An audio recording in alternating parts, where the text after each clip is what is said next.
Hey guys, in this tutorial I'll show you how to create the text behind person effect using the Instagram Edits app.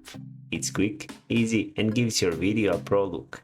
So let's jump right in and see how it's done. First, open the Edits app, tap the plus button and add your video.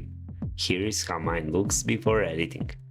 I want to place text behind me and here is how to do it.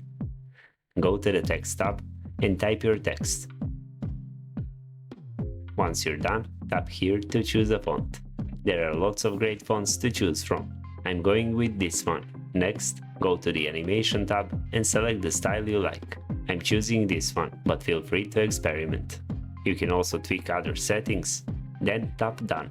Now align the text with your video and position it where you want it to appear. After that, go back and tap on cutout.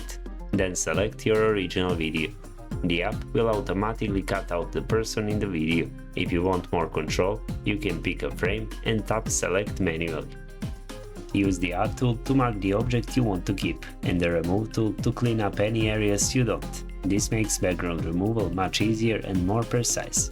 Once you're happy with the selection, tap Track Object and wait for the process to complete. Then tap Done and that's it. Your text is now behind the person in your video. Here is how mine looks after editing. Let me know in the comments what effect you'd like to learn next. And if you want to keep improving your skills, check out these tutorials for more cool tricks.